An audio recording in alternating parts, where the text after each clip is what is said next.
single thing has been thought out by all of us. But I can't reveal the plan to the media. So, but we're just thrilled by the success of this operation. Yes, please. Thank you, Mr. President. You've said Iranians would be mad if you stopped these attacks, but why would they want you to blow up their infrastructure, to cut off their power? Wouldn't that be punishing Iranians for the actions of the regime? They would be willing to, and it's suffering, they would be willing to suffer that in order to have freedom. The Iranians have, and we've had numerous intercepts. Please keep bombing. Bombs that are dropping near their homes. Please keep bombing. Do it. And these are people that are living where the bombs are exploding. And when we leave and we're not hitting those areas, they're saying, please come back, come back, come back. These are the people. I don't know what they do. All I can tell you is they want freedom. They have lived in a world that you know nothing about. It's a violent, horrible world where if you protest, you are shot. Remember the great woman protests where they had 400,000, 500,000 women, and they were all enthused and they were going to protest, and everybody said, oh, the regime's going to come to an end. And then all of a sudden, boom, boom, 5, 6 different areas. A woman would go down right between the eyes. They had snipers. They had 5 snipers. That's all it took. And those 400,000 or 500,000 women said, oh, my God, what's that? Oh, look over there. What's that? A woman shot right between the eyes. And after 5 or 6 of them go down, then you start hearing the purr through the vast number of people. And then they said, oh, my God, who would do that? And they're incredible people. But they've lived so horribly. They've lived so horribly. Iran was a great country if you go back 25 years ago or so. The Persian people, they're incredible, smart, brilliant, actually. And I know so many. I know coming from New York, originally I know so many people from Iran. They're incredible people, incredible energy, and very, very brilliant people.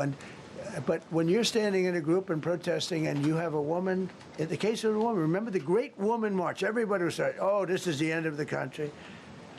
And then snipers selectively picked. Every single one was shot right between the eyes from a long distance. They were on top of buildings. Nobody even knew where they were, where they're coming from. This wasn't like a machine gun, which is also very bad. They've done that too. They did that recently. This was snipers sitting on the top of buildings, aiming and hitting women. And when they see people go down, and all of a sudden there's a riot in the reverse direction, and they never came out again. And a lot of the news doesn't talk about that. They talk about, oh, women's rights. You want to see women's rights? You're not going to see it there. It's amazing when I see some of the stupid people like, AOC +3, all that group. They talk about, oh, freedom for Iran. They don't tell you the real facts. Women, men, gays. How about gays for Iran? They kill the gays. They throw them off buildings. So I wonder what's going on. I can only say this. They want us to keep bombing, even if it jeopardizes, because their life is in much greater danger. They want freedom for Iran, but it's very hard for them to protest. I actually tell them, I said, don't go out. I fully understand. Nobody in this room would go out. I don't think there's any, because frankly, it's not a question of bravery. We're all brave, right? You're brave, I'm brave, we're all brave. But we're also intelligent. If you have people shooting at you, expert shots with the best rifles you can get, and hitting you right between the eyes every single time, and you're looking here and you're seeing and you're looking here, you're out of there. I don't care who it is. Please. Mark Meredith, Fox News. I know that. Oh, thank you. How would I not know that? Go ahead. America's watching. No. Good job. Can we go back to the weekend? First off, was everyone on board with the operation, or were there people that were trying to talk you out of going through with the operation this weekend? Not everybody was on board. Somebody else within? No, there was military people, very professional, that preferred not doing it. These two were totally on board, which was very important. If they weren't, I would have had a little difficulty. But no, there were military people that said, you just don't do this. You don't go into the heart of a very powerful military. This is, hey, you have countries and countries. You have some countries where military is not their strong suit. This whole thing is militarized like nobody's ever seen before. Half the people are wearing uniforms. And we had people within the military. Usually it's not done. That's one of the reasons. I was surprised. Somebody said it's the only time it's ever been done. I said, that's not possible. But it is possible because you're going into hundreds of thousands of soldiers along the path. I mean, look at some of the helicopters, how they got hit. So, yeah, there were people within the military that said it's a wise. And don't forget, how many men did you send altogether, approximately, for the operation? I'd love to keep that a secret. Okay, well, we are. But I will tell you, the number, I'll keep it a secret, but it was hundreds and hundreds of these people. That's pretty good. Is he central casting? But hundreds of people went into this journey. Hundreds of people could have been killed. Forget about the equipment, a lot of equipment, nobody cares. Hundreds of people could have been killed. So we had people that were within the military that said this is not a wise, and I understood that, but I decided to do it. Was there a point that that you were thinking there's too much on the line, and somebody was saying maybe we abort this now and wait? I mean, given the resource, like the general said, it seemed like there was so much on the line here. You must have been thinking this could have completely changed. So the first one, which was in many ways as dangerous as the second, I guess it gets, because we're flying over daylight. We're the best at the world at night. We have goggles that nobody. We have goggles. I've tried them. They're unbelievable. I see better with the goggles at night than I see without them during daylight. I mean, daylight today, we have a beautiful day. You see just as well with goggles. In many ways, it's enhanced.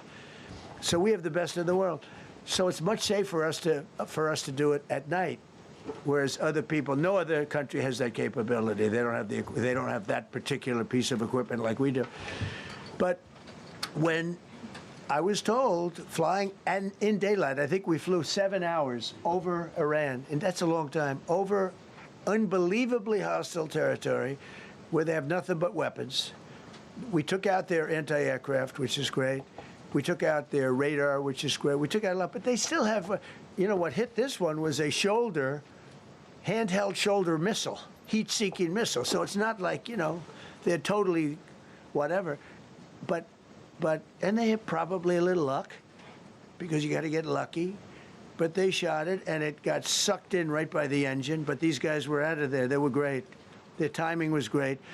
But no, I was told that this is a very dangerous mission. I understand. They didn't say it's a foolish mission. They said, we're going to be sacrificing hundreds of people do this. This is, you have tankers that are flying over this area so that because the flight was so long, they had to refuel. It's a very dangerous mission.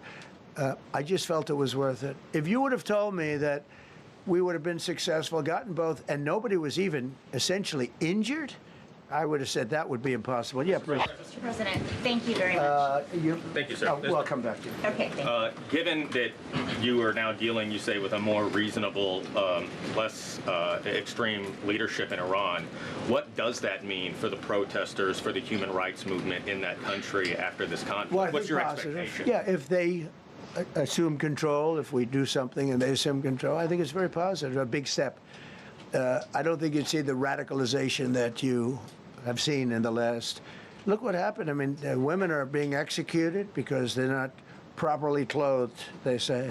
They're not properly clothed, and they execute the women. They shoot them right on the street. No, you have a much different group of people. Now, I'm not saying we are dealing with them. Essentially, they have till 8 o'clock tomorrow night, Eastern time. But we are dealing with them. I think it's going well. Mr. Witkoff is here, and JD's involved in the dealing.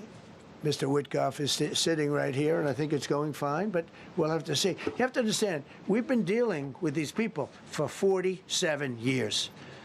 I'm standing here with a much more powerful Iran as of a month ago, not anymore. Right now, they are decapitated. But I'm standing here a month ago with a much more powerful Iran than it was at any point during 47 years. This should have been handled by 7 presidents, a lot of presidents. And those presidents are saying now, every one of them to their friends, we should have done this a long time ago. So it's not something I like doing. It's very dangerous, and we're getting them at the height of their strength. If I didn't terminate the Barack Hussein Obama Iran nuclear deal, they would have had don't forget, that was a path to a nuclear weapon. Remember this. He chose Iran over Israel, pure and simple. How Israel can vote for a Democrat is if you're Jewish in New York City or any place else in this country, and how you can vote for a Democrat is unbelievable, because he chose Iran, a very hostile Iran. Remember when he filled up a 757 with cash, billions of dollars of cash, and he sent it over to them. Then they gave them tens of billions of dollars. He chose Iran over Israel and really the Arab world, if you look, because, you know, the other, Saudi Arabia, Qatar, UAE, I mean, you take a look. I mean, I can add Kuwait and I can add Bahrain, and you can add others. He chose such an unlikely candidate. Nobody could believe it. Frankly, if you're going to choose between Iraq and Iran, he should have befriended Iraq. He went in the exact opposite direction of all thinking, and he made a terrible mistake. But that was a road to a nuclear weapon. And when I terminated that, everyone said, oh, he terminated it.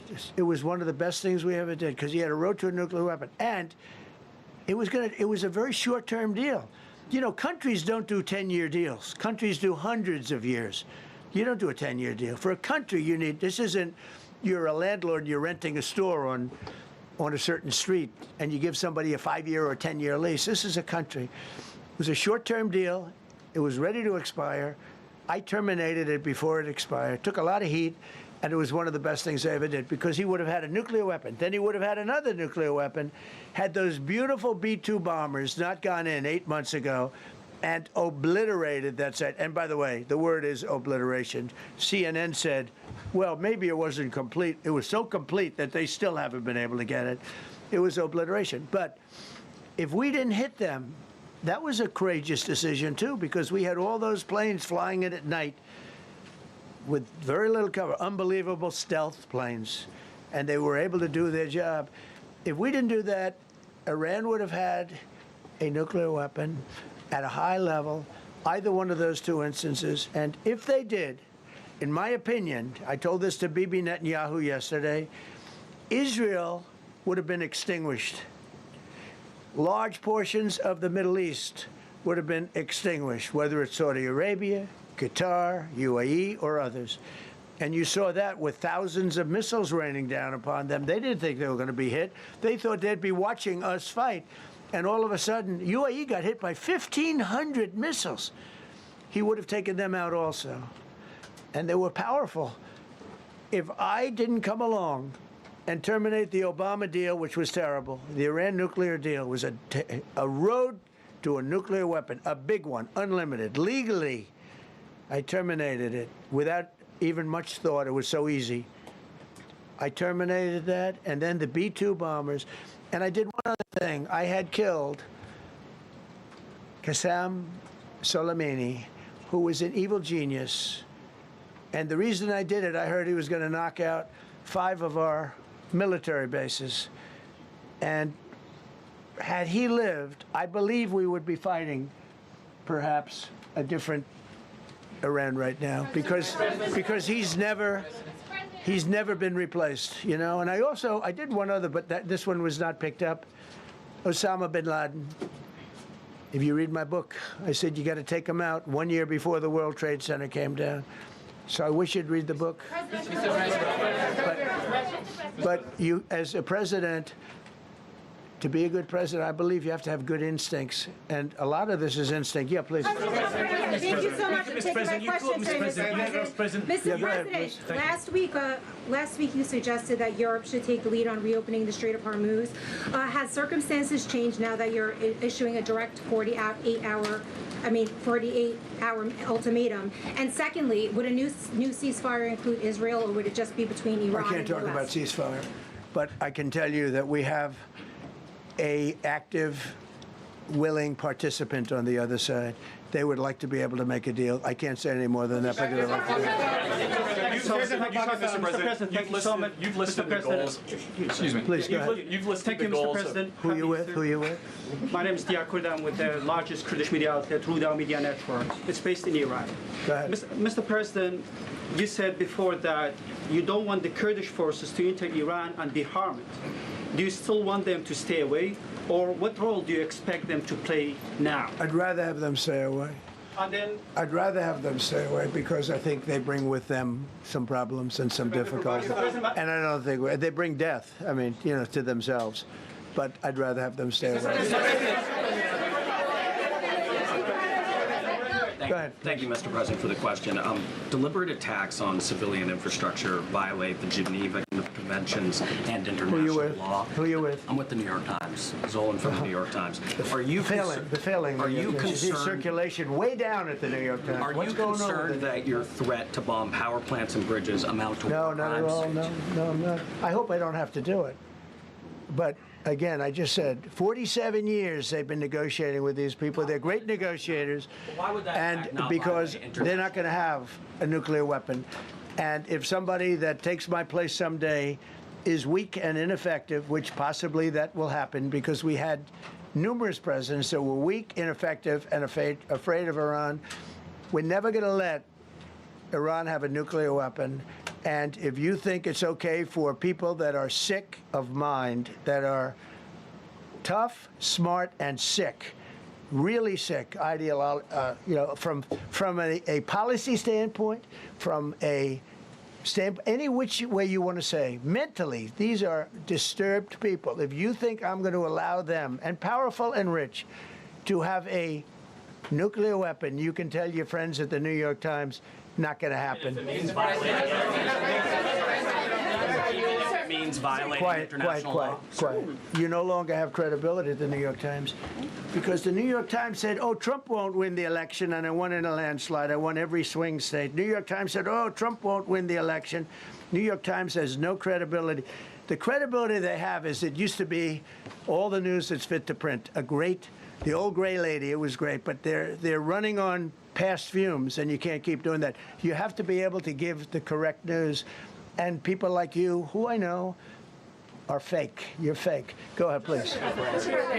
Your messaging on the war has moved from the war is coming to an end to war going to be bombing Iran to the Stone Ages. Right. And we've heard a range of those kind of messages. So which is it? Are you winding this down or are you escalating it? I can't tell you. I don't know. I can't tell you. It depends what they do. This is a critical period. They have a period of, well, till tomorrow at 8 o'clock. I gave them an extension. They asked for an extension of 7 days, right? I said, Steve, give them 10 days. 10 days is up actually today, so I gave them 11, I guess, indirectly. I thought it was inappropriate the day after Easter. I want to be a nice person. They have till tomorrow. Now, we'll see what happens.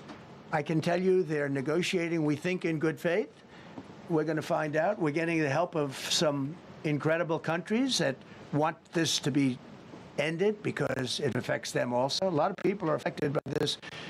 But we're giving them till tomorrow, 8 o'clock Eastern Time. And after that, they're going to have no bridges. They're going to have no power plants. Stone Ages, yeah. Stone Ages. CNN fake news. Are you willing to make a deal that does not include reopening the Strait of Hormuz, or is that now a top priority? I would say it's a very big priority because, see, that's one thing that's a little different than other things. We can bomb the hell out of them. We can knock them out for a loop. But to close the strait, all you need is one terrorist that somehow has a truck loaded with, because you can carry them in trucks, large trucks, a water mine, drop them in the water, and now you tell people that own ships that cost $1 billion to don't worry about the mine. You can do that even just by saying we put mines in the water. So it's not like the rest. We can knock out their military. We already have. We've knocked out their Navy. We've knocked out their Air Force completely. We've knocked out 158 ships in 3 days.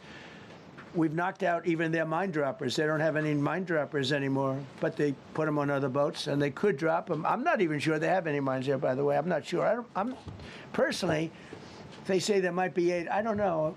I think there might be none because they're very good bullshit artists. That's why for 47 years they've been bullshitting other presidents, and they haven't done the job. And people are living in hell. You live in that country, they're living in hell. No, I think that 47 years of this stuff is long enough. They're at the weakest point they've ever been. They have no Navy, they have no Air Force, they have no anti-aircraft weaponry, they have no radar, they have no communication. In fact, the biggest problem we have in our negotiation is that they can't communicate. I said to Steve, what are they saying? Sir, they can't communicate. They have no method of communication. So we're communicating like they used to communicate 2,000 years ago with children, bringing a note back and forth. They have no communication. But all I want to see is I want to have a safe world, and you're not going to have a safe world. Israel will be gone. The Middle East will be gone. And then they're coming for Europe.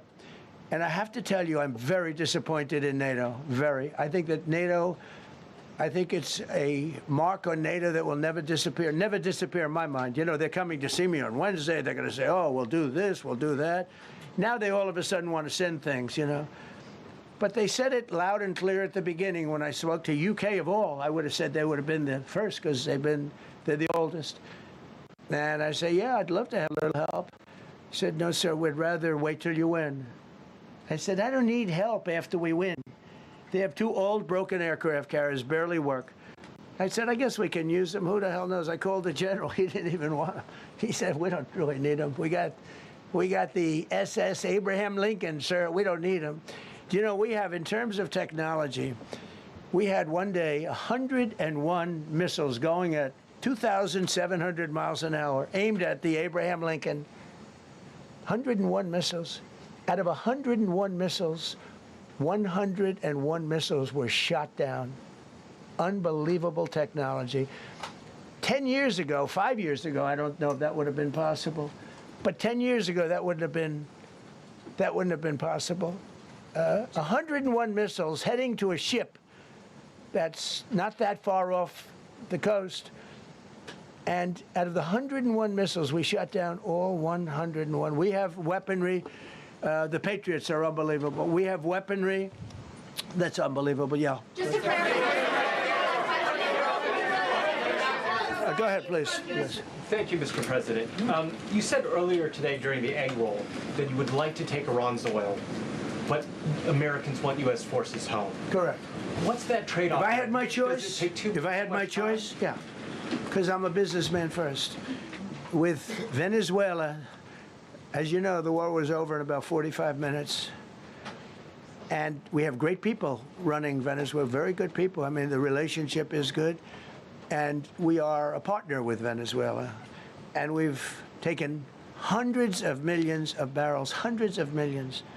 Over 100 million barrels already is in Houston, refined and out. And paid for that war many, many times over, many times over. You know, the old days, to the victim. Okay, you know that. To the winner belong the spoils, go the spoils. And I've said, why don't we use it? To the victor, go the spoils. And we don't have that. We haven't had that in this country probably in 100 years, because even the Second World War, you look at the Second World War, we didn't have it with the Second World. We helped rebuild all those countries. We rebuilt Germany. How about Germany telling us that, well, it's not their war. We had nothing to do with it. They wanted me to go and tell them everything I was doing.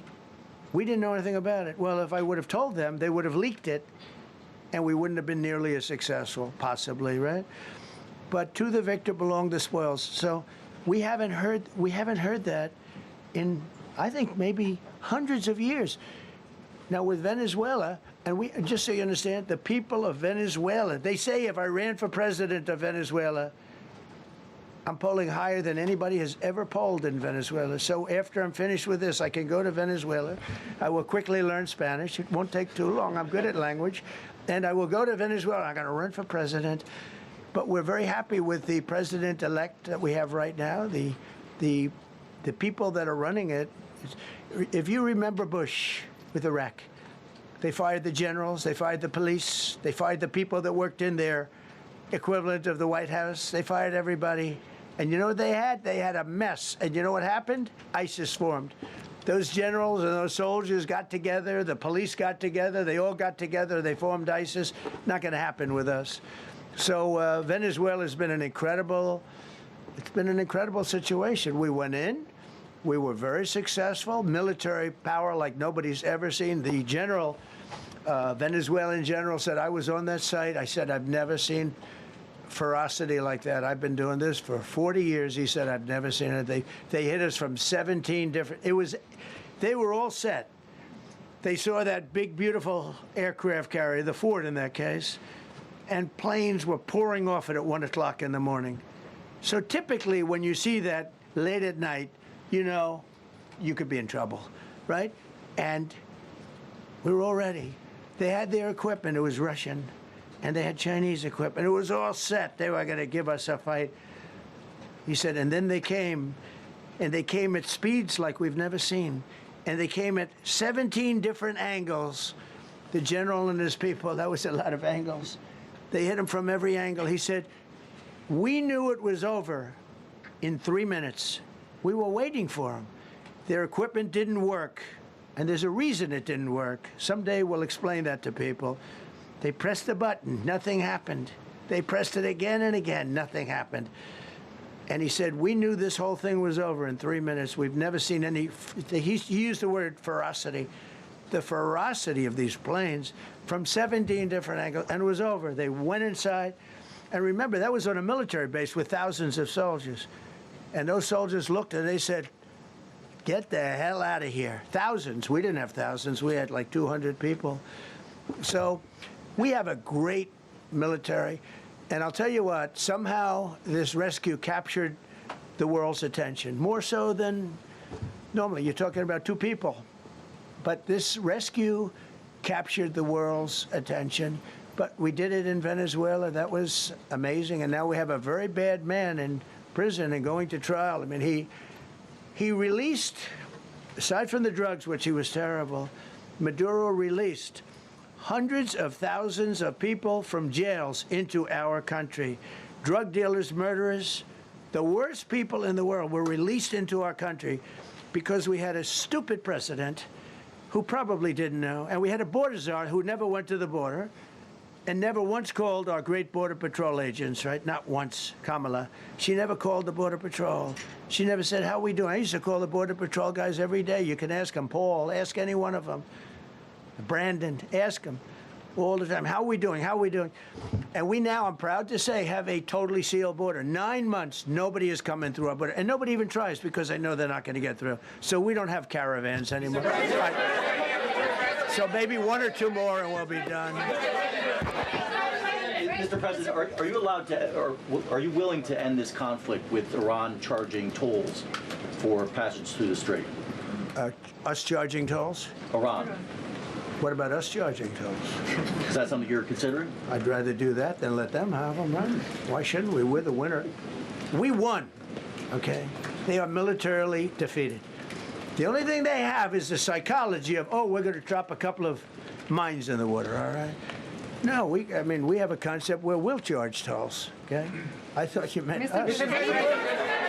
Your question would have been more accurate if you said us. Go ahead. Thank you very much. So just to clarify, in order for Iran to successfully meet your deadline tomorrow, do they have to make a deal, open the strait, or both? We have to have a deal that's acceptable to me. And part of that deal is going to be, we want free traffic of oil and everything else. Mr. President, thank you very much.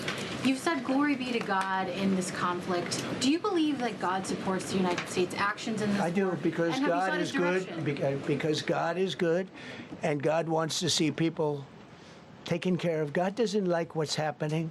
I don't like what's happening. Everyone says, I enjoy it. I don't enjoy this. I don't enjoy it. These 2 guys don't enjoy it. You know, people say, oh, boy, they're so tough. I don't like seeing people killed. I've ended 8 wars. Nobody's ever done it. The person who won the Nobel Prize came to me and said, you deserve the Nobel Prize. She announced that. When they announced, they said, goes to Maria. She's a great person, really a good person. She said, no, no, no. This is ridiculous. They gave me the Nobel Prize. President Trump ended 8 wars. I could go over every one of them, including India and Pakistan, where the Prime Minister of Pakistan said, President Trump saved from 30 to 50 million lives.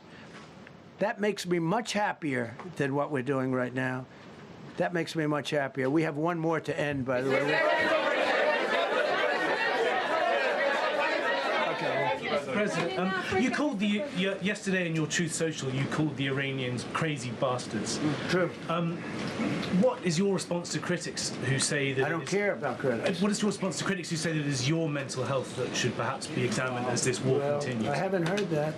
But if that's the case, you're going to have more people like me, because our country was being ripped off on trade, on everything, for many years until I came along. So if that's the case, you're going to have more people. Dasha, go ahead. Dasha, go. You said that very little is off limits in Iran as far as targeting, including power plants, bridges. You've mentioned those. Very little is off limits. Are there certain kinds of civilian targets, though? I'm thinking schools, I don't want to tell you that. I don't want to tell you that. We have a plan, because of the power of our military, where every bridge in Iran will be decimated by 12 o'clock tomorrow night, where every power plant in Iran will be out of business, burning, exploding, and never to be used again. I mean, complete demolition by 12 o'clock. And it'll happen over a period of 4 hours if we wanted to. We don't want that to happen. We may even get involved with helping them rebuild their nation. And you know what? If that's the case, the last thing we want to do is start with power plants, which are among the most expensive things, and bridges. You saw the bridge. The bridge went. We were very close to a deal. And then I got a call from Mr. Witkoff, Mr. Kushner, and JD saying, I think they're breaking the deal. I said, tell them that's okay. Don't worry about it. But tell them to look out their window and watch. And within 45 minutes, I gave the order to knock out the biggest bridge. I gave the order, knock out the biggest bridge in, I believe, the Middle East, but the biggest bridge in Iran. And within 10 minutes after I gave that order, that bridge was over. So do I want to do that? No. Do I want to destroy their infrastructure? No. It will take them 100 years to rebuild. Right now, if we left today, it would take them 20 years to rebuild their country, and it would never be as good as it was. And the only way they're going to be able to rebuild their country is to utilize the genius of the United States of America. You voiced your displeasure with NATO in the past. Is there a danger to the U.S. not being the de facto of the leader of the alliance, and then other powers within the alliance then getting the decision-making when it comes to wars and nuclear weapons? No, it's not a danger. Look, we went to NATO. I didn't ask very strongly. I just said, hey, if you want to help, great. No, no, no, we will not help. I said, that's all right. You don't want to help? Because I've always said NATO's a paper tiger. See, NATO's a paper tiger. Putin's not afraid of NATO. Putin's afraid of us, very afraid of us. And he's explained it to me a lot of times. I got to know him very well. I know him very well. NATO's a paper tiger. NATO is us. And when we needed them, we didn't need them, by the way. We didn't need them, obviously, because they haven't helped at all. Just the opposite. They've actually gone out of their way not to help. They didn't even want to give us landing strips. Think of it. And it's not just NATO. You know who else didn't help us? South Korea didn't help us. You know who else didn't help us? Australia didn't help us. You know who else didn't help us? Japan. We've got 50,000 soldiers in Japan to protect them from North Korea. We have 45,000 soldiers in South Korea to protect us from Kim Jong-un, who I get along with very well, as you know. Do you notice he said very nice things about me? He used to call Joe Biden a mentally retarded person, okay? So don't tell me about your stuff. Joe Biden, he said he's a mentally retarded person. He was so nasty to Joe Biden. It was terrible. But to me, he likes Trump. And Do you notice how nice things are with North Korea? It's very nice. But we have 45,000 people, soldiers, in harm's way, right next to Kim Jong-un with a lot of nuclear weapons. 45, which should have never happened if a certain president, I'm not going to mention this president because I happen to like him, believe it or not, but if a certain president did his job, Kim Jong-un would not have nuclear weapons right now. But they're all afraid to do their job properly. But just to conclude and just to finish, Japan didn't help us, Australia didn't help us, South Korea didn't help us, and then you get to NATO. NATO didn't help us. There were some countries that did. Now, countries that have been good, now you could also say they're got to be a little bit more involved because they're in the territory, but Saudi Arabia has been excellent, Qatar has been excellent, UAE has been excellent, Bahrain, Kuwait. I mean, Kuwait did shoot down 3 of our planes. The only planes, really, that we lost with friendly fire, they call it. I call it unfriendly fire. They unfortunately didn't know how to use our great Patriots. The pilot said, what kind of a missile's coming at us? Patriot. Boom, they got out. Because they know a Patriot never misses. So they had beautiful Patriots. There were planes heading in their direction. Unfortunately, they decided to shoot those planes. They were our planes. So, NATO is a paper tiger. Now, he's coming to see me on Wednesday, as you know. He's a wonderful guy. Secretary General is great. And Mark Rutte, he's a great person, but he's got... And it all began with, if you want to know the truth, Greenland. We want Greenland. They don't want to give it to us. And I said, bye-bye. Okay, thank you very much, everybody. Thank